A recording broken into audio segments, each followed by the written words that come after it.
너무 오래 생각하지 마시고 바로 들어주십시오. 가급적 가슴 쪽에 이렇게 들어주셔야 카메라에 잡힙니다. 자, 질문 5개 나갑니다. 시작해 볼까요? 1번 질문입니다. 내가 당대표가 되면 홍준표 전 대표의 복당을 즉각 허용하겠다. OX로 표시해 주십시오. 예. 5분 모두 허용하겠다라고 답하셨네요. 감사합니다. 내려주십시오. 2번째 질문 드리겠습니다. 내가 당대표가 되면 이명박 박근혜 전 대통령 사면을 요청할 것이다. 네. 3분이 찬성, 2분이 반대하셨네요. 이유가 궁금한데 시간이 없어서 짧게 한번 여쭤볼까요? 반대하시는 이유를. 이준석 후보 왜 반대하십니까? 저희 당이 대선을 앞두고 사실 문재인 대통령께서는 이 문제에 대해 가지고 저희가 요청을 한다 해서 받아주실 분이 아니고 저희가 반대한다 해서 또 안 해주실 분이 아닙니다. 본인의 정치적 이해관계에 따라서 움직일 것으로 판단되기 때문에 저희가 빌미를 잡힐 필요가 없다 이렇게 판단하고 해봐야 소용없을 것 같아서. 그렇습니다. 전략적으로 움직이겠습니다. 나경원 후보께서는요? 사면은 문재인 대통령의 결단의 문제입니다. 따라서 우리가 애걸할 것이 아니라 이 부분은 지켜보는 것이 맞다라는 입장입니다. 알겠습니다. 예, 3번째 질문 드릴까요? 내가 당 대표가 되면 다시 한번 탄핵 사태에 대해서 대국민 사과를 하겠다. OX로 답해 주십시오. 조경태 후보께서는 왜 안 드셨는지요? 저는 문재인 대통령이 국정농단을 하고 있다고 생각하거든요. 무슨 말씀이신지. 그래서 정확하게 답을 드리면은 예. 사과는 하는데 문재인 대통령도 국정농단에 대해서 대국민께 사과를 해야 된다 그런 입장입니다. 알겠습니다. 자, 다음 질문으로 그러면 넘어가겠습니다. 내가 당 대표가 되면 김종인 전 비대위원장을 다시 모셔오겠다. OX로 답해 주십시오. 김종인 전 비대위원장. 3분은 반대하셨고 이준석 후보 답변을 자주 듣게 되는데 다시 모셔오고 싶습니까? 저는 김종인 위원장이 선거에서 보여준 역량이라는 것은 저희가 대통령 선거에서 또 필요한 역량일지도 모르겠습니다. 그렇기 때문에 저는 그 가능성을 전혀 배제할 생각이 없습니다. 다시 모셔온다면 대표는 어떻게 됩니까? 선대위원장 역할을 제가 언론에 제시한 적이 있고요. 다만 이것은 2가지 조건이 만족되어야 합니다. 우리 야권 단일 후보가 김종인 위원장을 선대위원장을 모실 의사가 있어야 되는 것이고요. 김종인 위원장도 수락할 의사가 있어야 되는 거기 때문에 제 의지라고 보시면 될 것 같습니다. 알겠습니다. 조영 후보께서는 저는 의견 표시를 보류했는데요. 예. 문재인 정권 연장, 민주당 연장 안 된다는 점에 관해서는 김종인 위원장도 생각이 확고하십니다. 그래서 정권 교체를 위한 우리 당의 노력을 도울 것이라고는 확신하고 있고요. 다만 사정에 따라서 그때그때 필요한 도움을 받을 수는 있다. 그래서 제가 마치실 때 상임 고문으로 모셨던 것도 우리 당과의 지속적인 연결 통로를 열어놓기 위했던 것이기 때문에 도움은 받되 지금 당장 모셔온다 안 온다를 의견 내는 것은 적절하지 않다. 저는 그런 알겠습니다. 자, OX 문제 재밌는데요. 마지막 질문 드리겠습니다. 나는 지금 윤석열 전 총장과 어떻게든 연락을 하고 있다. OX로 답해 주십시오. 2분이 연락을 하고 있다고 말씀하셨는데 나경원 후보께 혹시 어떻게 언제 연락하셨는지 여쭤봐도 될까요? 자세히 말씀드리는 것은 적절하지 않다고 생각합니다. 네. 아무튼 연락을 하고 있다. 저는 우리 야권 후보들 모두를 우리 당에 모시고 오는 것은 당대표의 가장 중요한 책무라고 생각을 합니다. 그런 의미에서 직접 간접적으로 이 야권 후보가 될 수 있는 분들 또 우리가 이 안철수 당대표를 포함해서 모두와 소통 관계를 가지고 있는 것은 매우 중요하다는 생각이고요. 그런 의미에서의 신뢰관계가 충분히 있다 이런 말씀을 드립니다. 네, 조영 후보도 연락하고 계신다고요? 예, 제가 구체적으로 누구와 언제 어떻게 연락한지를 다 말씀드리는 것은 적절하지 않고요. 예. 저는 한 3주 전에 어느 토론회에서 제가 당대표가 되면 윤석열 전 총장을 즉각 입당시키겠다 이렇게 말씀을 드렸는데 그 이후에 그런 반박이 전혀 없었고 또 어제 오늘은 입당 가능성까지 비쳤다. 그 정도로만 말씀을 드리겠습니다. 네, 알겠습니다. 자, 스피드 OX로 후보들 생각을 들어봤습니다. 자, 다음으로 넘어가겠습니다. 이번 토론은요. 후보자가 후보자를 검증하는 청문 토론입니다. 한 명의 후보자에 대해서 다른 4명의 후보가 질문하시는 겁니다. 국민의힘 당대표로서의 자질과 능력을 청문회 형식으로 검증을 해보는 건데요. 질문자마다 1분씩 시간을 드리겠습니다. 그러니까 한 분한테 모두 4분이 주어지는 거죠. 답변할 수 있도록 최소한 시간 보장해 주시기 바랍니다.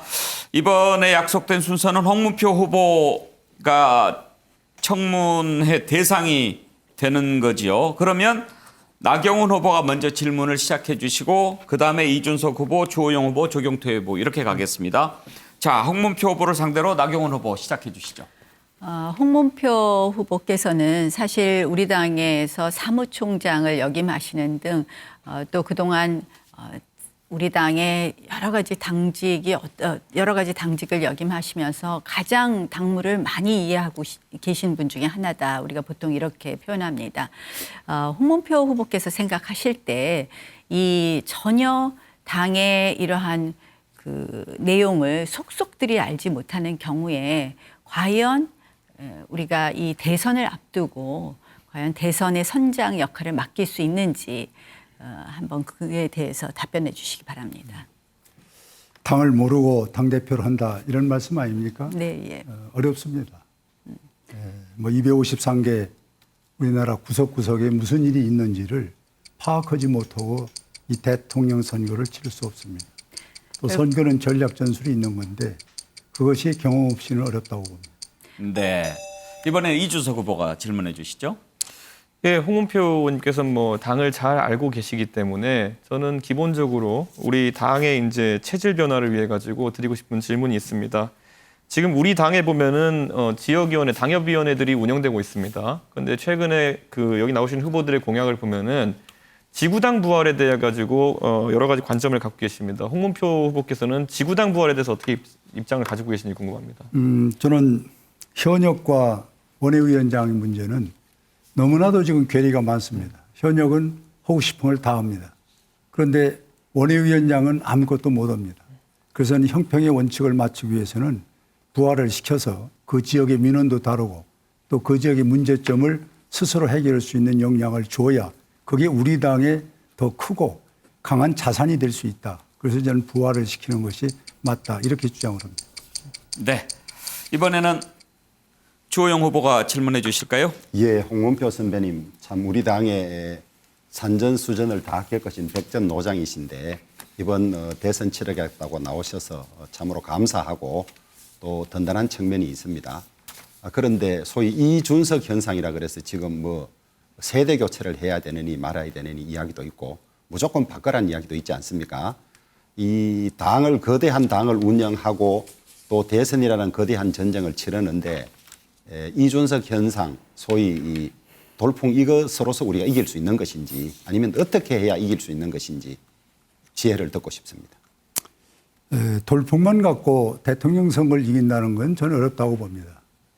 그러나 이제 당 대표나 우리 구성원들이 어떻게 이제 지혜롭게 한 목적을 위해서 서로가 가느냐 이것이 나는 지혜고 당의 전략이라고 보고 싶고요. 또 지금 많이 말씀하고 있는 우리 대통령의 우리 승리를 하기 위해서는 저는 새로운 어떤 우리 정당의 패러다임이 나오지 않고 과거에 쓰던 방법 갖고는 안 됩니다. 네. 그래서 조경태 후보. 네, 지금 우리 당에 새로운 바람이 불고 있습니다. 젊음의 바람이 불고 있습니다. 아주 좋은 현상이라고 저는 생각을 합니다. 저는 우리 또 한편에서는 정당에서는 노장층의 조화가 또 잘 이루어지는 그런 조화로운 정당이 되어야 된다고 생각하는데 우리 홍문표 후보님께서는 이 노장층의 조화에 대해서 어떤 입장인지 좀 말씀해 주시면 고맙겠습니다. 아주 전 적절한 말씀이라고 봅니다. 우리 당은 종합예술로 해서 당의 구심점이 만들어져야 되고 그 거기서 새로운 걸 만들어낸다면은 한 편견의 정당보다는 합리적이고 상당히 저는 힘이 있는 정당으로 간다. 그래서 그 조화를 맞추는 그런 정당의 구성은 아주 바람직한 것이다. 이렇게 보고 있습니다. 네, 감사합니다. 이제 나경원 후보가 대상이 되겠습니다. 이준석 후보가 맨 먼저 질문하시게 돼 있죠? 예, 어제 제가 나경원 후보의 공약 중 여성과 청년에 대한 할당제를 지역구 이제 지방선거에서 적용하겠다라는 말씀하셔서 물어봤는데 명쾌한 대답을 듣지 못했다고 생각해서 다시 한번 질문드리겠습니다. 만약에 지역구에 여성과 청년 할당제를 지방의원에 대해서 시행한다고 하면은 그 여성과 청년 지역구를 확정하는 시점은 언제이며 그 기준은 무엇입니까? 자꾸 이제 여성 청년 할당제에서 어디를 선택할 거냐 막 이렇게 얘기를 하시는데, 그리고 기존에 뛰던 사람들에게 불공정한 결과가 나올 것이다 이렇게 말씀하시는데요. 아시다시피 우리 기초의원 선거구제는 중선거구제입니다. 2명이 있기 때문에 우리가 그것을 꼭 뭐 미리 확정을 해서 다른 사람의 기회를 뺏는 것은 아니다. 가나가 있기 때문에 이런 부분을 말씀을 드리고요. 오히려 청년 할당제에 대해서 실질적으로 이것을 부인함으로써 청년의 정치 참여가 제한된다고 생각하시지는 않는지 묻고 싶습니다. 네. 이번에는 주호영 후보 해주시죠. 예. 나 후보께서 대선 승리의 전제 조건으로 대통합을 주장하는 것은 저와 같습니다만은 구체성이 좀 없는 것 같습니다. 저는 지난해 미래한국당과의 통합도 이루어냈고 또 국민의당과의 통합도 아까 말씀드린 대로 상당 부분 조건까지 다 따져서 저는 구체적 계획이 있는데 반해서 나 후보의 그 계획을 듣지를 못했습니다. 그 점에 관해서 좀 말씀해 주시길 바라고, 중도 실용으로 나아갈 때 우리가 선거를 이겼는데 나 후보는 중도가 없다고 말씀하셨어요. 그래서 어떻게 중도로 민심을 얻을 수 있는지 그 두 가지 점에 대한 의견을 듣고 싶습니다. 첫 번째 이제 통합의 문제는 이미 수차례 말씀을 드렸습니다. 이제 우리가 야권 후보들 모두 모셔오는 거 하고 그다음에 안철수 대표 당과의 합당 문제인데요. 이 부분에 대해서는 신뢰를 쌓고 있다는 말씀을 이미 드리고, 사실은 제가 우리의 경선 열차를 천천히 출발하는 것으로 우리의 기득권을 내려놓는 것으로 가능하다고 봅니다. 네, 조경태 후보. 네, 다소 어려운 질문일 수 있겠습니다만은 지금 부동산 정책에 대해서 한 말씀 드리겠습니다. 우리 나경원 후보께서 당 대표가 된다면 저는 개인적으로 양도소득세를 대폭 완화시키고 그다음에 1인 가구에 대한 종부세는 폐지해야 된다고 저는 생각을 하고 있습니다. 거기에 대해서 우리 나경원 후보님의 소신을 한번 말씀해 주시면 고맙겠습니다. 양도소득세 말씀이시죠? 양도소득세는 아주 좀 낮추고, 네. 예, 세금을 좀 많이 좀 낮추고 그다음에 1인 가구에 한해서는 종부세, 종합부동산을 폐지시키는 것이 옳다고 생각하는데 어떤 입장인지 좀 실질적으로 지금 이제 고맙겠습니다. 우리 부동산 세금이 징벌적 세금으로 된 것은 보유세도 높고 거래세도 높아서 지금 문제가 아니겠습니까? 그래서 지금 아파트 가격 평균이 10억이 넘는데 종부세 기준도 지극히 낮고 이것을 높이는 노력도 안 하고 있습니다. 그래서 저는 부동산 당대표가 되면 우리 조경태 의원 말씀하신 것처럼 그러한 세제 정책 동의한다는 말씀으로 마무리하겠습니다. 홍문표 후보 해주실까요? 이것도 옆에 계셔서 이게 질문하기도 좀 그렇습니다. 아니 우리 동료 국회의원이 세 분이 전화를 주셨어요. 우리 나경원 후보께서 지난번 가슴 아팠던 우리 패스트 트랙 있지 않습니까? 그 부분에 이 질문을 안 하면 자기들이 더 강경한 어떤 얘기를 하겠다고 그래서 내가 그럼 점잖하게 질문하겠다고 그랬는데, 지금 재판받고 있는 분들 계시잖아요. 네, 예. 그분들한테 이제 우리 나 후보께서 항상 내가 책임지겠다 그런 얘기를 했는데, 자기들이 지금 재판받고 있는데 뭘 책임진다고 했는지 그걸 좀 꼭 물어봐 달라는 겁니다. 그래서 예. 내가 생각한 건 딴 거인데 그 동료 의원들이 얘기에 간절해서 질문하니까 답변 한번 해 주시기 바랍니다. 법정에서도 전 정말 가슴 아픈 일입니다. 사실 제가 법정에서도 저에게 책임을 물어달라, 다른 의원들에게는 책임을 묻지 말아달라는 말씀도 했습니다. 사실 이 문제는 정치적으로 풀어야 된다고 생각을 합니다. 네. 다시 한번 말씀드립니다. 답변을 듣기를 원하시면 답변 시간을 좀 생각해서 질문해 주십시오. 이번에는 이준석 후보가 대상이 되겠습니다. 첫 번째 질문 주호영 후보가 해주시죠. 예. 저는 유승민계가 있는지 없는지 잘 모릅니다. 그런데 언론에는 자꾸 유승민계라고 쓰고 있어요. 그런데 이제 이준석 후보에 관해서는 저는 공정하게 할 거라고 봅니다. 보는데 문제는 공정하게 하는 것 못지않게 공정하다고 믿어지는 것도 중요하거든요. 그래서 어제 김부겸 총리 이야기를 하던데 유승민 전 의원과는 사실은 특별한 관계 있지 않습니까? 그걸 부정할 필요는 없을 것 같아요. 그런 상황에서 어떻게 공정하게 보이고 할 수 있는지 그것에 대해서 궁금하거든요. 그 점을 한번 좀 듣고 싶습니다. 저는 제가 오늘 방송에서 밝힌 것처럼 오히려 유승민 의원은 제가 당대표가 되게 되면은 여러 과정에서 좀 불이익을 받을 가능성이 높다고 봅니다. 왜냐하면 주 대표님도 걱정하셨지만은 많은 인사들이 그것을 의심하고 있고 그렇기 때문에 제가 실질적으로 어떤 혜택을 준다는 것은 불가능하고 그리고 또 그런 것이야말로 제가 당대표로서 성공적으로 임기를 마치고 싶다면은 절대적으로 지켜야 될 지상 가치라 보고 있습니다. 조경태 후보께서는 이준석 후보 어떤 거 질문하시겠습니까? 네, 저는 이준석 후보를 먼저 칭찬을 좀 하고 싶습니다. 예. 우리 전당대회를 흥행에 이르도록 만들어준 그런 공에 대해서 상당히 감사하게 생각하고요. 간단하게 질문드리겠습니다. 지금 우리 개미 투자자들이 많이 있지 않습니까? 저는 이 공매도 제도를 폐지하든지 아주 혁신적으로 제도 개선을 해야 된다는 그런 입장입니다. 그래서 우리 이준석 후보께서는 공매도 제도에 대해서 어떤 입장인지 한번 밝혀주시면 고맙겠습니다. 실제로 공매도 제도 같은 경우에는 순기능도 일부 있습니다만은 실제로 미국 같은 곳에서도 허위 공시에 가까운 자료 또는 공매도 보고서 이런 것 등을 통해 가지고 개미 투자자들에게 악영향을 끼친 경우가 있습니다. 그렇기 때문에 공매도에 대해 가지고는 엄격한 규제를 해야 되고요. 이번에 저희가 코로나를 맞아서 공매도 규제했을 때 그의 정효과도 상당하다고 인식되었기 때문에 저는 다시 한번 공매도 규제에 대해서 검토해볼 필요가 있다고 생각합니다. 예. 이번에는 홍문표 후보께서 해주시죠. 우리 이준석 후보께서 지금 고공행진을 하고 계시고 많은 사람들이 관심을 갖는데 결국은 이제 당이 모체가 돼서 선거를 치러야 되기 때문에 수권 정당이 되지 않고 지금 같은 분위기만 고공행진 갖고는 좀 어렵다고 봅니다. 그럼 수권 정당을 만드는데 어떻게 만드실 건지 혹시 생각을 갖고 있는 게 있으면은 밝혀주시기 바랍니다. 저는 새로운 영토를 저희가 개척한다고 한다면은 지금 그것은 아마 젊은 세대에 대한 저희의 확장 정책일 텐데요. 땅을 넓히는 사람과 그 땅을 다져서 영구적인 영토로 만드는 것은 별개의 문제라고 봅니다. 그런 지점에 있어서 그런 새로운 지지층을 조직화하고 그들에게 또 비전을 또 소개하고 이런 역할은 바로 홍문표 의원님 같이 경험과 경륜이 있으시고 당 조직을 관리해 보신 분들이 저에게 많은 조언을 해주시고 또 제가 참고할 수 있는 부분이 있지 않을까 이런 생각을 하고 제가 신뢰가 되지 않는다면 제가 당대표가 된 이후에 그런 부분에 대해서 홍문표 후보님께 제가 지금까지 그려왔던 것처럼 많은 자문을 구하겠습니다. 예. 나경원 후보 질문해 주시죠. 페이스북에 오늘 쓰셨던데요. 이준석 후보, 제가 2030을 백인 하층 노동자라고 이야기했습니까 어제?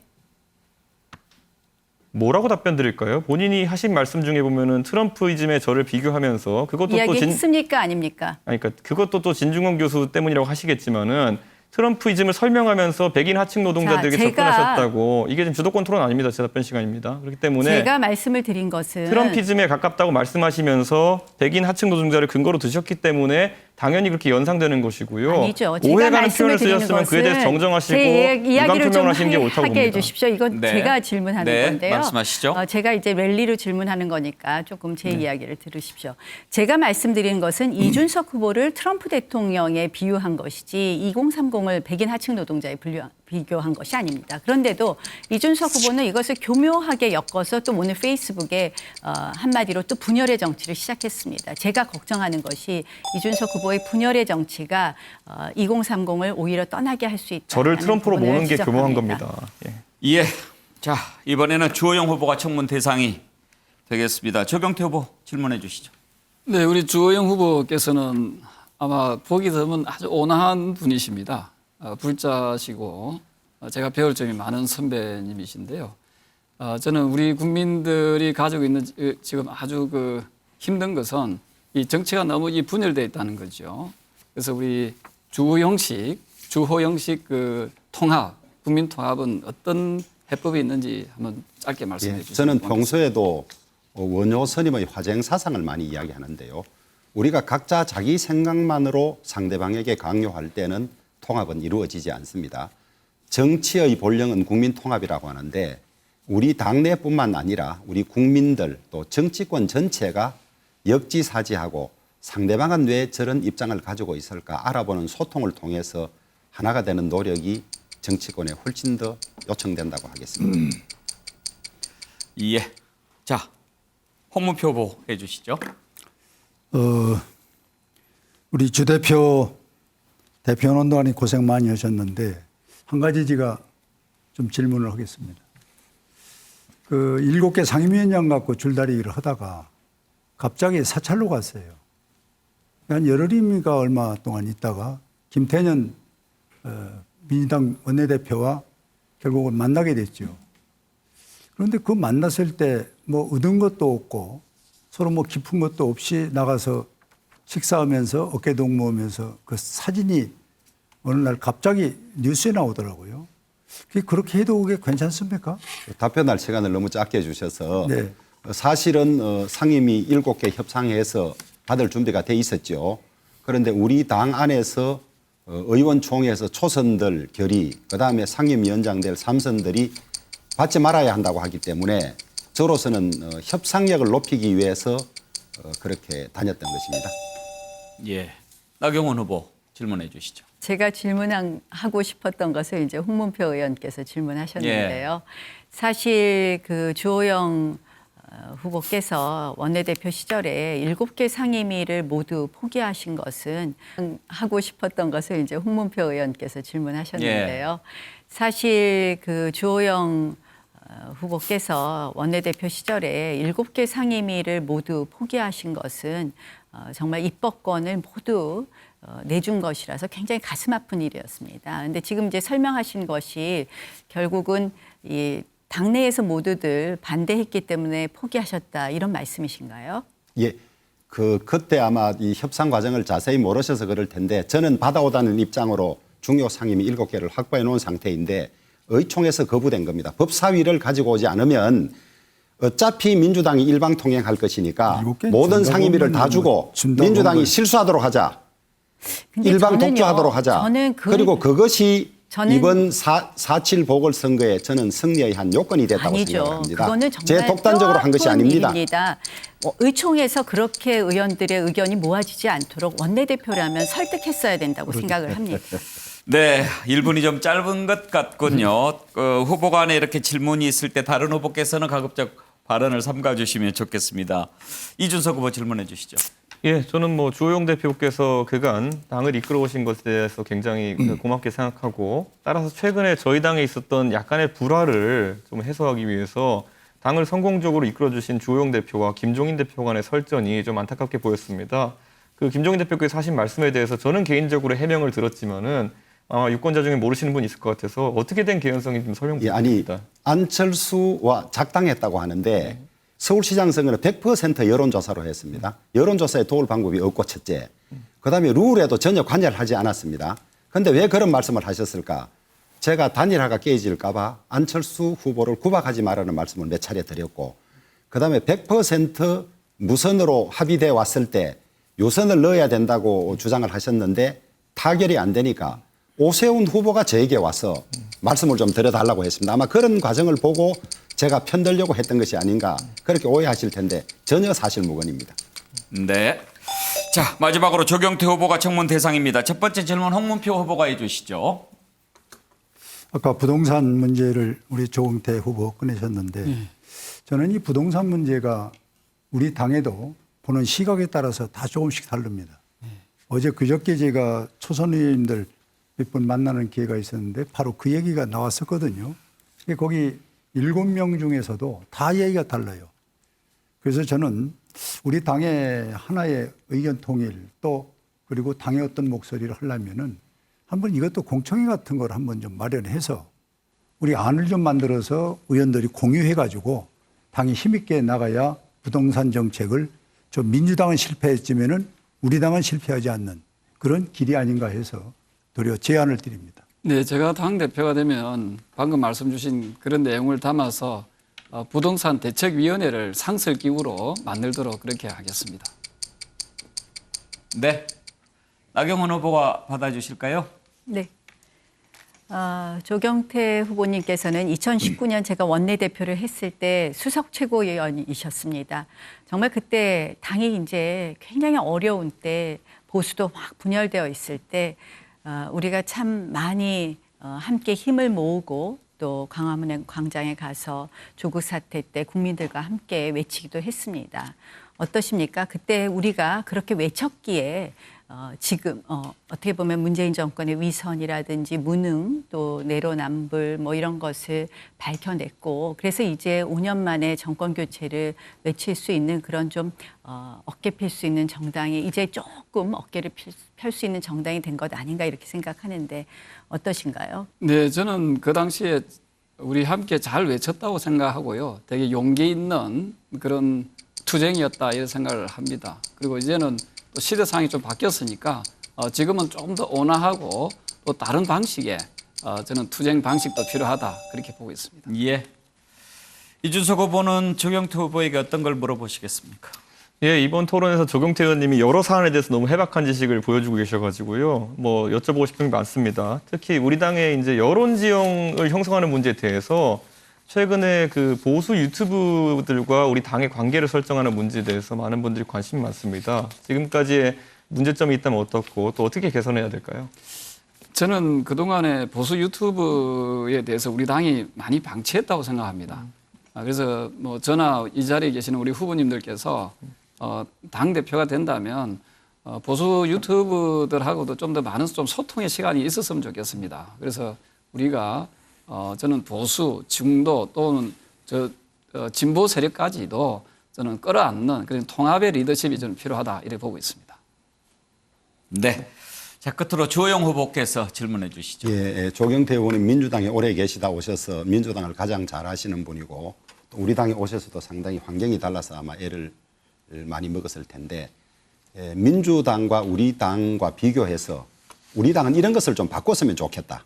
민주당에 이런 것을 좀 배웠으면 좋겠다. 그런 부분이 있으면 고견을 부탁드립니다. 제가 장점과 단점을 좀 얘기를 하겠습니다. 장점은 국민의힘은 더불어민주당보다는 염치가 있는 정당이다. 예, 부끄러우면 부끄러운 줄 아는 그런 정당인 것 같아요. 이 점에 대해서는 우리 당이 상당히 우세하다고 보고 있고요. 다만 우리가 좀 더 개선해야 될 점은 뭐냐 하면은 당원들에 대한 배려가 좀 약하다는 거죠. 그래서 지금 현재로 민주당이 당원이 한 80만 명 정도 되지 않습니까? 68만 명, 70만 명 되고 우리 당이 28만 명이거든요. 그 이유는 뭐냐 하면은 당원에 대한 배려가 민주당보다 좀 약하기 때문에 제가 당대표가 되면은 당원들을 잘 배려하는 그런 당대표가 되도록 하겠습니다. 네, 감사합니다. 후보가 후보를 검증하는 시간 청문 토론 해봤는데 괜찮은 것 같은데요. 시간을 앞으로 좀 더 늘리는 것 생각해 볼 필요가 있을 것 같습니다. 이제 마무리.